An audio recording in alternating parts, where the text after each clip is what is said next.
तो आज हम लोग स्टार्ट करने वाले हैं balanced and unbalanced chemical equation. हमने लास्ट क्लास में ऑलरेडी चैप्टर 1 केमिस्ट्री का इंट्रोडक्शन देख चुका है और उसमें केमिकल्स क्या होते हैं, केमिकल रिएक्शन क्या होते हैं, केमिकल इक्वेशन क्या होते हैं, इन सब के बारे में हमने डिस्कशन कर लिया है। तो चलिए शुरू करते हैं आज का ये session. Balanced and unbalanced chemical equations क्या होते हैं। Balanced chemical equation, a balanced chemical equation is one which contains an equal number of atoms of each element on both side of the equation. Balanced chemical equation उन्हें कहा जाता है जहां पर किसी केमिकल रिएक्शन को जब हम उसके सिंबल यानी कि फॉर्मूला के हेल्प से लिखते हैं तो जो इक्वेशन बनता है उस इक्वेशन के लेफ्ट और राइट साइड में नंबर ऑफ एटम्स अगर सेम रहते हैं एलिमेंट्स के तो हम कहेंगे कि इक्वेशन बैलेंस्ड है। समझते हैं एक एग्जांपल के हेल्प से। सपोज कर लीजिए आपके पास एक एलिमेंट है Zn दैट इज जिंक, जिसको आप रिएक्ट करवा रहे हो H2SO4 के साथ यानी कि सल्फ्यूरिक एसिड के साथ, और इस रिएक्शन के बाद ZnSO4 यानी कि जिंक सल्फेट और हाइड्रोजन गैस बन रहा है। अगर हम देखें तो इस इक्वेशन में बीच में एरो है, दोनों साइड यानी कि लेफ्ट और राइट में आपको एलिमेंट्स दिख रहे हैं। लेफ्ट वाले को हम लोग रिएक्टेंट कहते हैं, पहले ही हमने बता चुका हूं आपको, और राइट साइड में जो आपको दिख रहा है उसे प्रोडक्ट कहा जाता है। तो इस इक्वेशन में हम लोग देखेंगे कि लेफ्ट साइड में जो एलिमेंट हैं उनके नंबर ऑफ एटम और राइट में जो एलिमेंट हैं उनके नंबर ऑफ एटम क्या इक्वल हैं। देख रहे हैं कि number of atoms of zinc हमारे लेफ्ट साइड में एक है, राइट साइड में भी एक ही है, यानी कि जिंक दोनों साइड में बैलेंस्ड है। चलते हैं हाइड्रोजन के पास। Number of atoms of hydrogen क्या लेफ्ट और राइट दोनों में सेम है? यस, लेफ्ट में भी 2 ही हाइड्रोजन है और राइट में भी आपको 2 ही हाइड्रोजन मिल रहे हैं। चलते हैं हम लोग सल्फर के पास। Number of atoms of sulphur दोनों साइड यानी कि लेफ्ट और राइट 1 एटम्स कंटेन कर रहे हैं, यानी कि तीनों एलिमेंट यहाँ पर इस केमिकल इक्वेशन में बैलेंस कंडीशन में है। और अगर हम देखें कि ऑक्सीजन के बारे में तो ऑक्सीजन भी यहाँ पर दोनों साइड में इक्वल अमाउंट में है। इस तरह के इक्वेशन को हम लोग कहते हैं बैलेंस्ड केमिकल इक्वेशन। चलते हैं नेक्स्ट टॉपिक पर, unbalanced chemical equation. N unbalanced chemical equation is one in which the number of atoms of each element on both sides of the equation is not the same. बिल्कुल balanced chemical equation का opposite है। balanced chemical equation में left और right में number of atoms same रहते थे। unbalanced chemical equation में क्या होगा, किसी chemical equation के अंदर लेफ्ट और राइट दोनों साइड में जो एलिमेंट होंगे उनके नंबर ऑफ एटम्स सेम नहीं होंगे। चलिए समझते हैं एग्जांपल के साथ। मान लीजिए हाइड्रोजन और ऑक्सीजन को कंबाइन किया जा रहा है और वाटर मॉलिक्यूल बन रहा है। इसमें इस इक्वेशन में लेफ्ट और राइट दोनों साइड में हम लोग चेक करेंगे कि एक एक एलिमेंट के नंबर ऑफ एटम सेम है या नहीं। तो देख रहे हैं कि हाइड्रोजन जो कि लेफ्ट में भी 2 है, राइट में भी 2 है, यानी कि हाइड्रोजन फिलहाल बैलेंस कंडीशन में है। लेकिन बात करें अगर ऑक्सीजन का, ऑक्सीजन लेफ्ट साइड में यानी कि लेफ्ट हैंड साइड में 2 है यानी कि 2 एटम है, और वही अगर हम चले जाएं राइट में तो वहां 1 एटम है। That means oxygen balanced state में नहीं है। इस तरह का जो केमिकल इक्वेशन होता है इसे हम लोग कहते हैं unbalanced chemical equation. Now the topic is balancing chemical equation. किसी भी अनबैलेंस्ड केमिकल इक्वेशन को बैलेंस कैसे करेंगे? In any ordinary chemical reaction matter can not be created और डिस्ट्रॉयड। किसी भी केमिकल रिएक्शन के दौरान ना हम किसी मैटर को क्रिएट कर सकते हैं अपने से और ना हम किसी मैटर को डिस्ट्रॉय कर सकते हैं। द करेक्ट फॉर्मूला और symbol for each substance involved in the reaction must be known. तो किसी भी chemical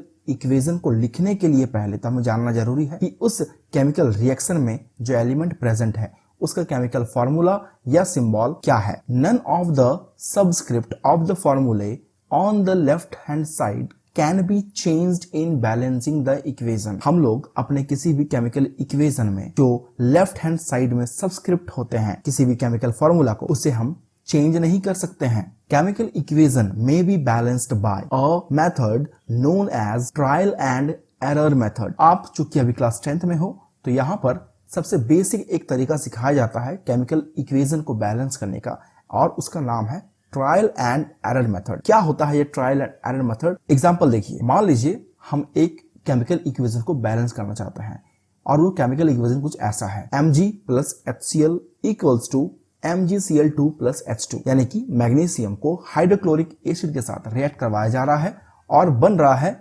magnesium chloride plus hydrogen gas. क्या ये केमिकल इक्वेशन बैलेंस्ड है?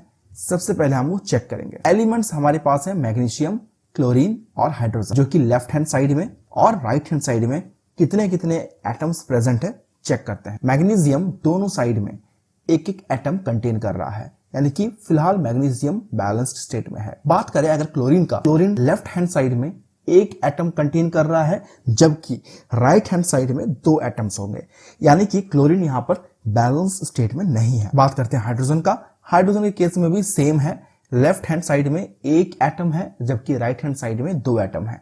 तो यहां पर ये केमिकल इक्वेशन बैलेंस्ड नहीं है। हम अगर चाहते हैं कि ये केमिकल इक्वेशन बैलेंस्ड हो जाए तो हमें कोई नंबर्स इसमें ऐड करने पड़ेंगे। हम देख रहे हैं कि मैग्नीशियम जब ऑलरेडी बैलेंस्ड है उसे हम लोग कुछ भी नहीं करेंगे।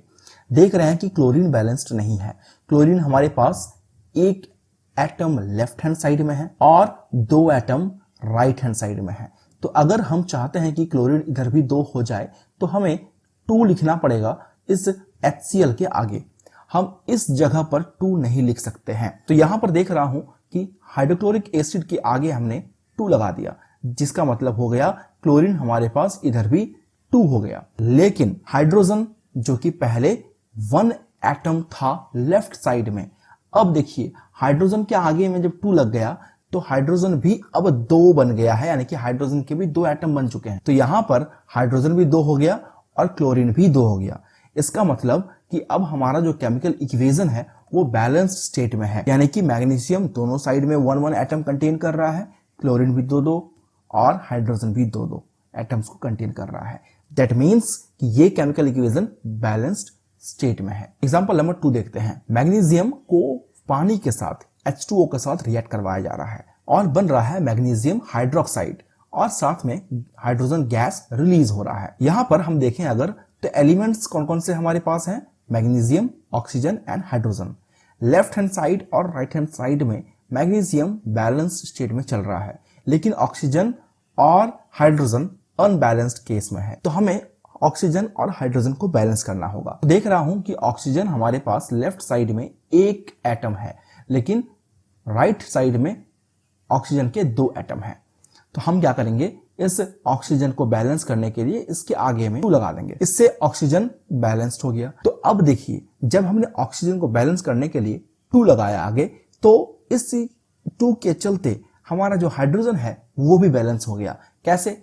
अब हमारे पास हाइड्रोजन पहले 2 एटम थे, अब हाइड्रोजन के 2 2 4 एटम्स हो गए और हमारे पास यहां भी हाइड्रोजन 2 एटम है और 2 एटम 4 एटम है, यानी कि सिर्फ एक 2 के लगाने से हमारा ऑक्सीजन और हाइड्रोजन दोनों बैलेंस हो गया। Information conveyed by a chemical equation. कोई केमिकल इक्वेशन हमें क्या इंफॉर्मेशन देता है? It gives the symbol and formulae of the reactant and product. तो कोई भी केमिकल इक्वेशन हमें ये इंफॉर्मेशन देता है कि उस केमिकल इक्वेशन में प्रेजेंट रिएक्टेंट और प्रोडक्ट में जो एलिमेंट है उनका फॉर्मूला या सिंबल क्या होता है। It tells us which substance or substances are taking part in the reaction and which product or products are being obtained। Chemical equation हमें ये इंफॉर्मेशन भी देता है कि केमिकल रिएक्शन के दौरान कौन कौन से एलिमेंट रिएक्शन में पार्टिसिपेट कर रहे हैं और कौन कौन से एलिमेंट्स या सब्सटेंसेस ऑब्टेन हो रहे हैं as a product. For example के लिए